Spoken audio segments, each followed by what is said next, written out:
Halo teman-teman semua, kembali lagi dengan aku Mutia Rahmadina. Nah, pada kali ini kita akan membahas tentang rehabilitasi dan rekonstruksi pasca bencana. Apa sih rehabilitasi itu? Nah, teman-teman, berdasarkan Undang-Undang Nomor 24 Tahun 2007, rehabilitasi merupakan perbaikan dan pemulihan semua aspek layanan publik atau masyarakat sampai tingkat memadai pada wilayah pasca bencana. Adapun sasaran utama dari rehabilitasi yaitu normalisasi atau berjalannya secara wajar aspek pemerintahan dan kehidupan masyarakat seperti pada kondisi sebelum terjadinya bencana.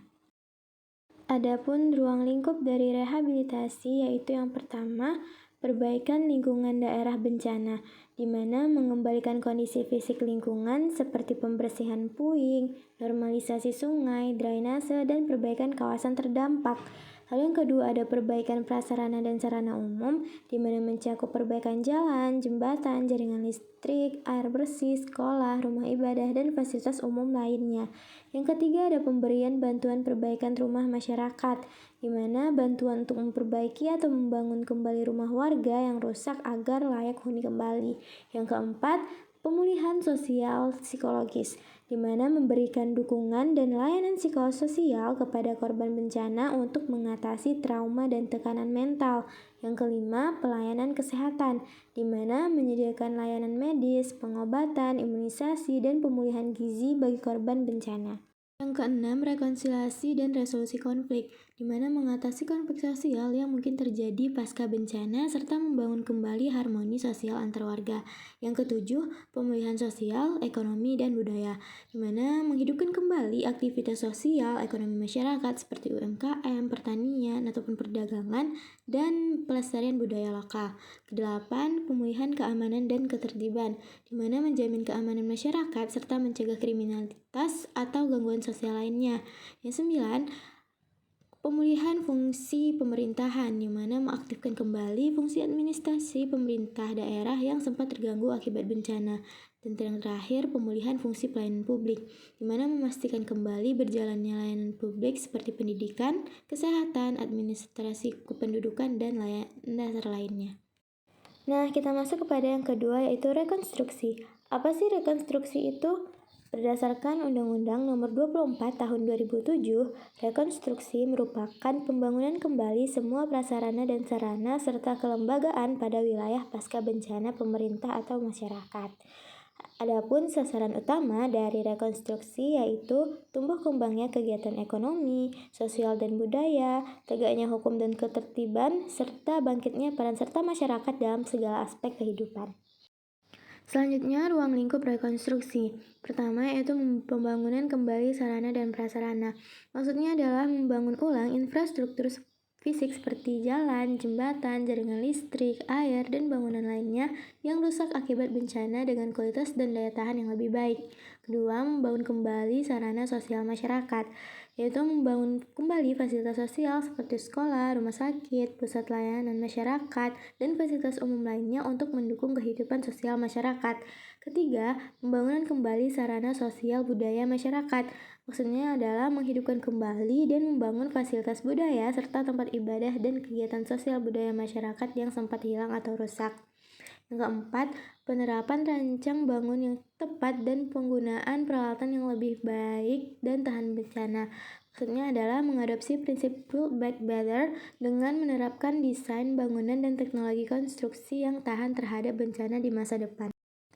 Yang kelima, partisipasi peran serta lembaga dan organisasi kemasyarakatan, dunia usaha, dan masyarakat, di mana mendorong kolaborasi antara pemerintah, lembaga swadaya masyarakat, organisasi kemasyarakatan, sektor swasta, dan masyarakat dalam proses pembangunan kembali. Yang keenam, peningkatan kondisi sosial, ekonomi, dan budaya.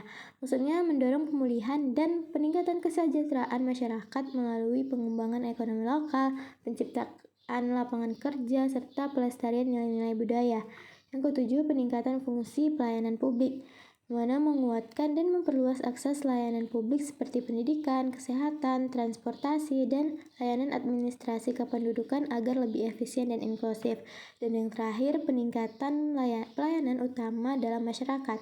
Maksudnya adalah meningkatkan kualitas dan jangkauan layanan dasar seperti air bersih, sanitasi, keamanan, dan perlindungan sosial bagi seluruh lapisan masyarakat.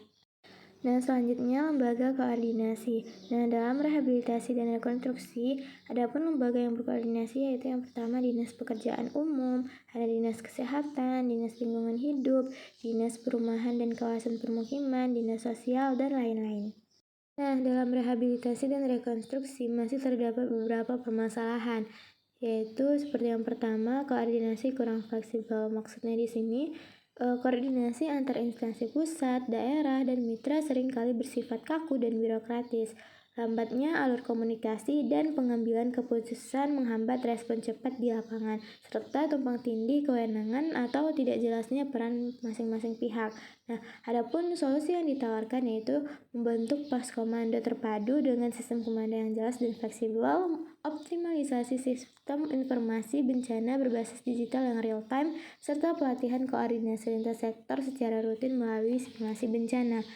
Lalu yang permasalahan kedua yaitu penanganan pasca bencana menjadi terkesan lamban.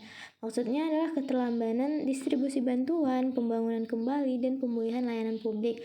Proses administrasi bantuan dan proyek rekonstruksi terlalu panjang serta kurangnya tenaga ahli dan sumber daya manusia di daerah terdampak. Adapun solusi yang dapat disarankan yaitu penyusunan rencana kontingensi dan peta jalan pemulihan sejak masa tanggap darurat. Lalu penggunaan sistem pre-positioning logistik dan tim teknis yang siap terjun cepat, dan penguatan kapasitas daerah melalui pelatihan teknis dan manajemen pemulihan. Nah, permasalahan yang ketiga yaitu keterbatasan anggaran recovery infrastruktur. Maksudnya adalah anggaran pemerintah daerah terbatas, sementara kebutuhan pemulihan infrastruktur sangat besar. Belum optimalnya skema pendanaan alternatif seperti asuransi bencana atau dana hibah internasional, serta prioritas anggaran seringkali tumpang tindih dengan program lain. Nah, teman-teman, cukup sekian yang dapat aku sampaikan pada video kali ini.